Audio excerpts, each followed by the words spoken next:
all the way from Nottingham, I came to India again for doing the case study.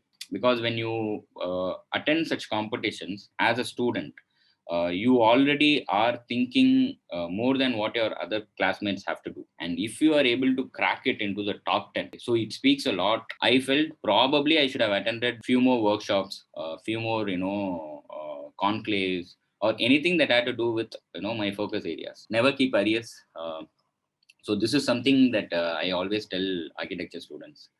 They think it is cool to have arrears. Even if you keep an arrear, immediately clear it. It's very nerdy to be, clear all subjects.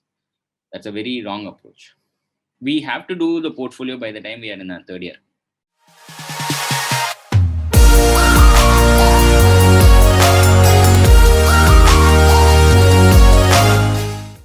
For my second sem, I had to do a research on any building on the environmental performance, either daylighting or ventilation. And I chose TERI in Bangalore, Tata Energy Research Institute, which was done by Sanjay Mohe. For some reason, I'm obsessed with Sanjay Mohe and his designs. So all the way from Nottingham, I came to India again for doing the case study. I got the drawings of TERI from Amit Swain, Sanjay Mohe's long-term associate. He just sent an email. I sent an email from Nottingham, said that I'm a student, I'm doing this study, and I need details of it. He sent the AutoCAD drawings itself. I probably will never do it now. If a student asks me for any of my projects, I don't think I'll do it. But TERI, the whole purpose of that building, TERI, was to educate people. So I think Sanjay Mohe and Amit Swain, they were pretty helpful in that sense. So I did that building. And to understand a building, make a model of a building like TERI, and then study the daylighting using all this apparatus. And then I have to come with inferences saying that this is good or bad. Okay, so my model had to be accurate. And there were a few glare issues with TERI. Okay, probably at site they would have, did something, or maybe I did the model wrong. But both my physical model and the ecotech model that I made, they both pointed out that there were one or two areas they had glare issues in TERI. But yeah, I could have done the model, wrong. Maybe I understood the detailing wrong, because it's very tough to model something that that is already built, right? And to assess the environmental performance was even more tough. So yeah, model making. If you study, and these are all study models, right? They are not final models. Like for final thesis, you'll be bringing a big model, right? But it will be like fully decorated and stuff. I'm not talking about those models. I'm talking about quick models, conceptual models that will, help you in the design development of the spaces itself. So that is something that I felt, because if I had done that, if I am practiced, exposed to that, probably in my real practice I will be doing more of models. So there are quite a few architects who do more of, models, conceptual models, study models, and do. That's because during their BR course they were exposed to it. They spent a lot of time making concept models, study models. So that is something that I would have done. And I would have loved to do more networking. So I always interact with a lot of people, right? So you go to sports, you go to dance, cultural and stuff, you meet a lot of people from a lot of other colleges. So I was good in networking, but I felt I could have done more networking amongst the students from different, locations and stuff. I already did that good, but as a student I feel you need to have a good network. You need to know not just people from your own class or college. You need to know people from different parts, and you will never know when this will become handy, when you're doing your thesis, or you might go there for a job or something.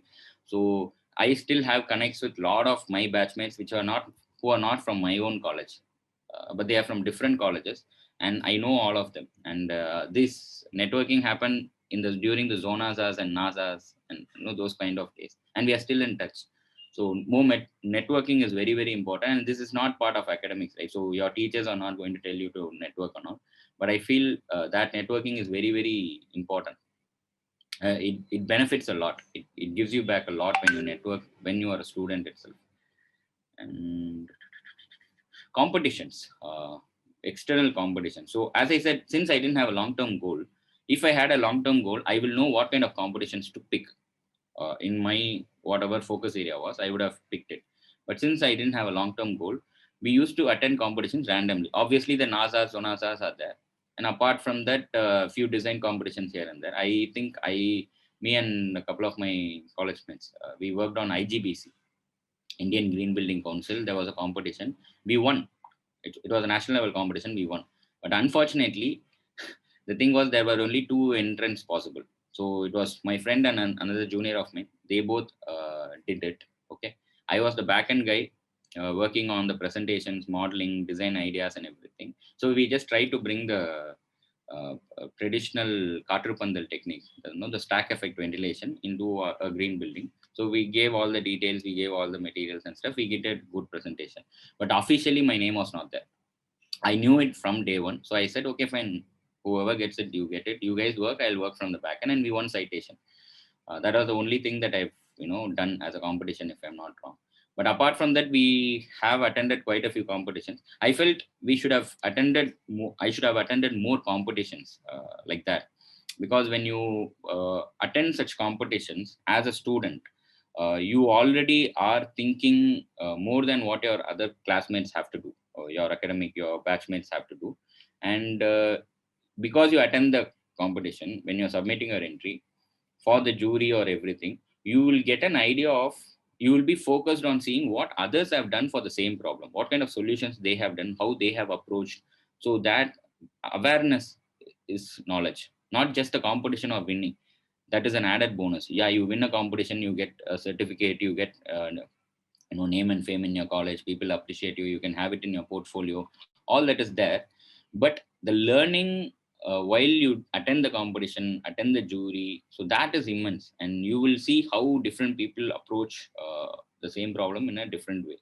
So I think and also the fact that there are hundreds and thousands of entries from all over the country, and if you are able to crack it into the top 10, so it speaks a lot about the way you have approached the competition. So there are certain nuances to win competitions, right? A presentation should be really good. There should be one or two out of the box ideas, and that should make people turn their heads and look at your thing. And for that, presentation should be good, and you would have ticked all the boxes whatever they had asked for. And the detailing part, you should have worked out really really well. These are few aspects, and that's it. You will easily get shortlisted. These four things, and you will easily get shortlisted. I think we've given this. I've done guidance to a lot of my juniors to attend competitions, and they've also got shortlisted and stuff. So attending such competitions, it will boost your confidence a lot. Okay, and when you come into real life practice, or when you start working, winning such a big competition or something will give you that confidence that is needed to go about your practice. So that is something that not everybody does, right?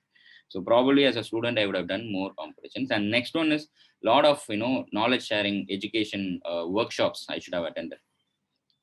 I felt I've never attended any workshop that is outside the academic, interest. I've never attended anything. If at all I do something, it will be related to dance or sports, nothing related to architecture. I felt probably I should have attended few more workshops, few more, conclaves, or anything that had to do with, my focus areas. As I said, always, I didn't have a focus area. I didn't have a long-term goal. I didn't know what I was going to do. So I never attended anything. Anything out of my own interest, I never attended. But as students, I would always suggest this: fix a long-term goal, whatever area it is. You can have one or two, specializations. Right from your second year or third year or fourth year, start, looking out for opportunities to learn more outside your academic interest.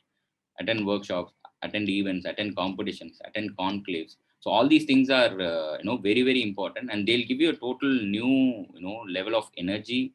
Education and the confidence. That's more important. You will know your subject well, and when you know your subject well, it'll be really good. Bala is saying, please plan for a competition from Dehub SSR. Yes, Bala, there are a lot of things planned in Dehub. The only thing is, I'm struggling with time management. This is in the radar. We will keep a competition, but I don't know what kind of competition we should be framing, and how we should go about it. But yeah, that is in the cards. I want to do a competition which will help young architects, freelancers. The categories will obviously be not similar to what all the other competition forums do. We will come something of our own categories, and which will eventually benefit tier 2, tier 3 towns, small towns, architects, freelancers, uh, we will select a jury similar to that. That is in the radar. Yes, we will do. And yeah, I think that's it. So these are things that I should have done better. If given a second chance, I will do all of this probably again. And that's why most of you who've been listening to me right from day one, all the things that I told are actually things that I tell during our clubhouse sessions or our workshops and everything. So technically, it is something that I missed. That is why I'm trying to, inculcate that idea into younger architects, saying that this is what you should do. I didn't do it. I understand that I missed on few things. I did a lot of good things, but I missed on few things as well. So the all the topics that I told, if someone has listened to me right from the start, you will understand there's a pattern to it. The long term goal, or workshops, competitions, travel. So all of those things that I felt I should have done as a student. And apart from that, never keep arrears. So this is something that I always tell architecture students. They think it is cool to have arrears.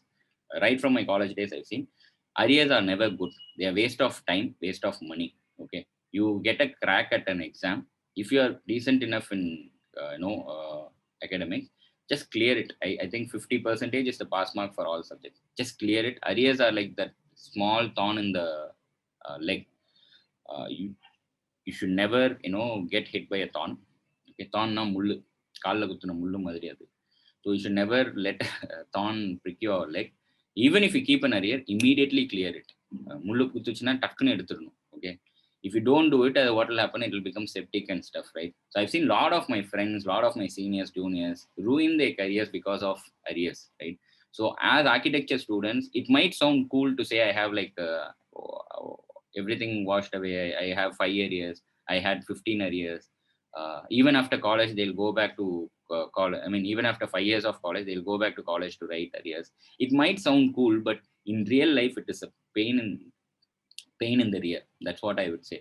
So never ever keep arrears. So, and if you are an architect, practicing architect, whenever you meet students, go tell them arrears are not cool. You have to clear them. It's waste of money, first of all. And you have to write the same bloody exams 2 times. Why not clear it in the first time? Just put in those 1 or 2 days of hard work. Most of the architectural exams, theory exams, I hope they haven't changed the syllabus much, are pretty easy. Like you can, even if you give a good good, read for 2 days, 3 days before the exam, at least the important chapters, important questions, I think you should be able to clear. And for things like maths, mechanics of structures, design of structures and all, practice well. Practice right from your theory classes. Whenever they take, you will have internals, right? I used to have 3 internals. So I used to study for the internal well. And that's it. I will never put much effort in the main exam. Because in the internal, I'll get 20 out of 25, I'll get 21, 22 in mechanics of structures, maths, or whatever. The tougher subjects for architects. And the third internal, I will not even attend because our college had the best of two. So I had the audacity or the confidence to not even write the second thing because I will already have 21, 22. Right? They were not taking average. They were taking two best of two. So for the main exam, I would have already be thorough with the first 3 chapters because I did it for the first 2 internals. The fourth and fifth chapter alone, which I would have skipped, the third internal, that alone I'll study. But I'll be very attentive in class for these tougher subjects. Easier ones you can easily clear. History or theory or anything that you can write, essays, you can easily clear. The tougher ones is what we need to concentrate as architects. So never keep arrears. And yeah, that is one piece of advice I would like to say. I've never kept arrears, but it has helped me a lot. Like uh, I won't say that if you're keeping an arrear because of your language. Most of the people who don't have English as their first language in school, when they come to college, writing in English is a problem.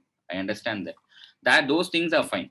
But if you are that is not a case, and if you are keeping an arrear because of your laziness and lethargy, and because you think it is cool, it's very nerdy to be clear all subjects.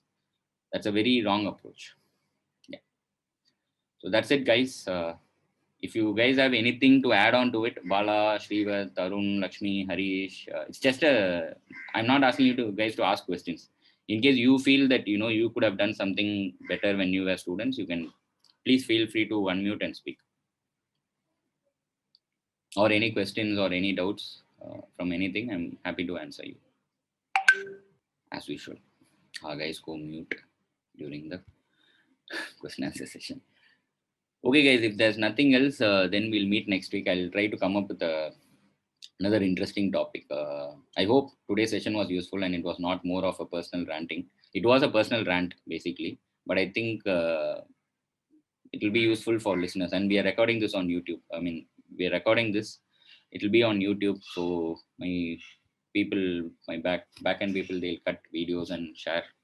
So it will be helpful for people who are not even attending the session. So that's why I take the pain of speaking as though I'm speaking to 100 people, even if there are hardly 10 to 15 people. Okay, guys, have a nice Sunday and enjoy your weekend and keep interacting in Dehub Portal. Last month we had it off 4 5 days off due to the payment. Yeah, I think the students should start their portfolio as early as college time. Yes, Srivat. See, we have to do the portfolio by the time we are in our third year for our internship. The internship happens on. I think it happened for us on fourth year, seventh sem or eighth sem. I don't remember. So by third year, people have to start doing their portfolio. Uh, Colleges don't have the curriculum of giving portfolio this thing. I'm doing shopping mall, sir, and I've taken deconstructivism as a one.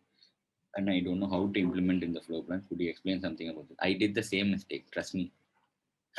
I did a convention center deconstructivism, and then I tried very hard to do deconstructivism. So comparison, if you understand the see, I'll tell you this way: people make buildings and then seeing a pattern, they name the style of the building. So deconstructivism is not a style that say, okay, fine, this is deconstructivism, and we are going to make buildings out of it.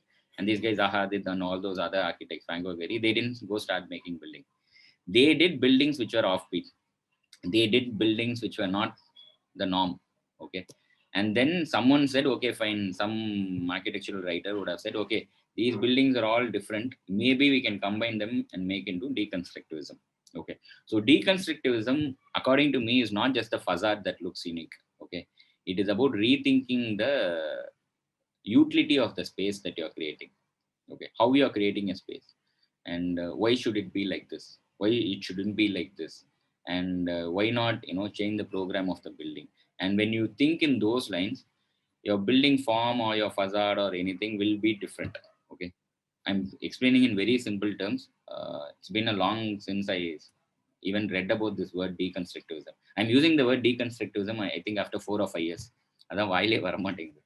So you have to study more on this. You have to study more on the theory. Go to the library, whatever college you're from, go to the library, or you can Google and you can get. Use Dehub Portal, post a question, ask for suggestions, ask for good case studies, ask for help. And when you are designing, post your design progress in Dehub Portal, ask for suggestions, and people will be able to inform. There will be people who have better knowledge on deconstructivism than me, and they are there in a portal, right? So that's the whole idea. You post it there, you will get replies. But understand the core philosophy of deconstructivism. It's not just the facade. So most of the students, I've also made the same mistake. They think Franco Gehry mari valanju valanju kattano, kavi kavi, or Zahadid mari bold curves irukano, free flowing ah irukano. That's not deconstructivism. It is something else. You have to reprogram the utility of the space. Why not this space cannot be like this? Why can't people use this space like this instead of this? So it's questioning the basics. So once you do that and you're able to come up with a different solution for your design, automatically your building will look deconstructed. Okay, I meant the digital presence. Yeah, digital presence, yeah, we can do. Shrivat is saying portfolio and digital presence. அதுதான் Srivath idea. We are working on a portal. For DHub, we are working on a new portal. Started work, it's moving very slow, lack of funds. So I'm trying my best to pull it off. So it will have, we'll come up with the first one as soon as possible. So it's not just for architects, it's for students, and it's not for firms, it is for individual people. So even if you're working in another firm, this digital profile that you're talking about, portfolio, will be helpful. I'm trying to make the profile page of architects in such a way that they don't even need a website for applying jobs, for applying internships, for showing it to clients. So I'm just trying to work on such things. Will work. Question sharing has been really helpful. Kabir, I hope you got my answer. Okay, he's left. Or is he here? He is here. Yeah, Kabir, you post it in Dehub. Okay, post in Dehub. Ask for suggestions. Ask for case studies. There will be people who are more interested in the topic than me. They will answer. I'll at least try to tag the right people. Okay. All right, guys. Thank you. Thank you all. See you next Sunday, hopefully. Bye bye.